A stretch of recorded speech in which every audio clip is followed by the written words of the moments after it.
Bismillaahi Raxmaani Raxiim Anigu magacaygu Yaasiin Shaafici oo dhigta Maxadka Ibn Qayyim al-Jawziyya barashada culuumta sharciga iyo carabiga waxaa halkan idinkaga soo jeedinayaa tafsiir suuratul Kaafiruun. Suuratul Kaafiruun waa makiyatun, waa mid ka mid ah suuradihii soo degay intuu Rasuulku sallallahu calayhi wasallam ku noolaa magaalada Maka. Waa suuradda 109aad ee suuradaha Qur'aanka ka mid ah. Aayaadkeedu waa 6 aayadood. Waxay ka hadlaysaa suuradani cibaadada in Alle loo saafi yeelo, cidna lagula wadaajin cibaadadiisa, lagana bari noqdo shirkiga iyo ehelkiisa. Sidoo kale, suuradani waxaa loo magacaabaa Suuratul Ikhlaas iyo Suuratul Baraa'a.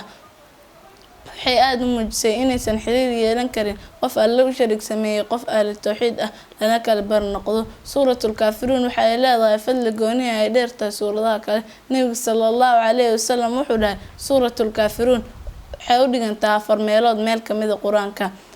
Suuratul Kaafiruun Nabiga sallallahu calayhi wasallam munaasabad kala duwan ayuu ku aqrin jiray ummadiisana u jideeyay. Waxaa ka mid ah munaasabaadkii uu ku aqrin jiray 2 rakac ee dawaafka.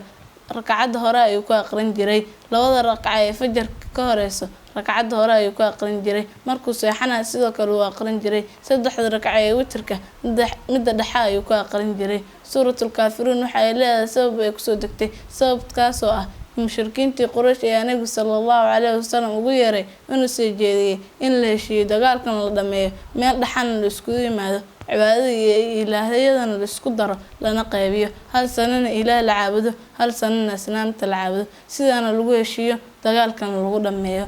Allah ayaa ka jawaabay ra'yiga soo jeediyeen gaalada. Suuradani ayaa soo degtay Alle sareeyay wuxuu dhahay Bismillaah magaca Allah ayaa suuradan aqrinteeda ku bilaabaya. Ar-Raxmaan Allah soo naxariista guud naxariista, Ar-Raxiim Allah soo naxariista gaar ahaan naxariista.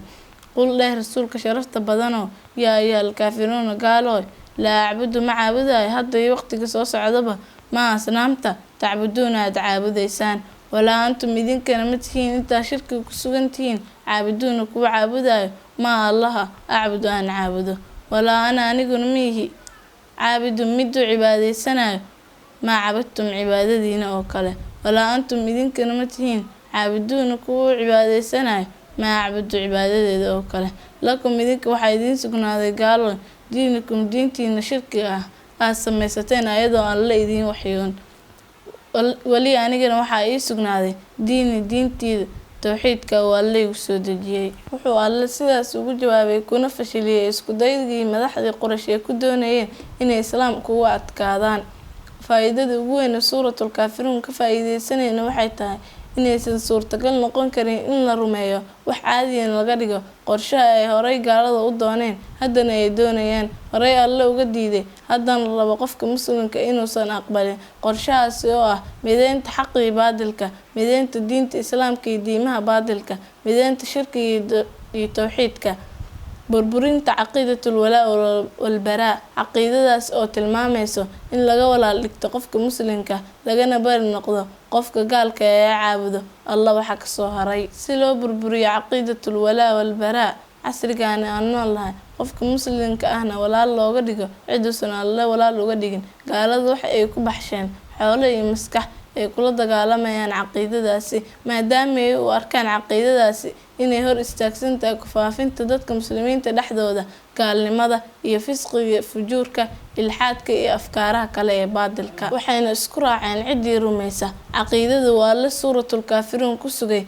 magacyo xun in loo bixiyo. Waxayna u sameeyeen caqiidada ay rabaan inay ku bedelaan mid uu Alle soo dejiyay magacyo qurxoon oo lagu qaldayo cidii aan ka warqabin. Magacyadaas waxay xambaarsan yihiin sida Wuxdatul Adyaan as-Samaawiya, mideynta diimaha samaawiga waa la soo dejiyay ay ula jeedaan islaamka, yahuudiyadda iyo nasraaniyadda. Isku daygoodii ugu dambeeyay ay ku doonayeen inay diinta xaqa ee islaamka ay la mideeyaan diimaha kale ee baadilka waa kii ay ugu magac dareen ad-diinul ibraahimi, diinta ibraahimiyadda ay ula jeedaan in la mideeyo diimaha aaminsan Nabi Ibraahim calayhi salaam. Waxayna arrinkaas kaga dan leeyihiin mideynta diimaha inay ku burburiyaan diinta islaamka, moosiyaana dadka in diimaha xaq ah ay badan yihiin, islaamna aysan ku koobnayn, diintay rabaana ay qaadan karaan. Alle sareeyay wuxuu leeyahay asagoo Nabi Maxamed la hadlayo waduu low tudhinu fayudhinuun. Nabi Maxamedow gaalada waxay jecel yihiin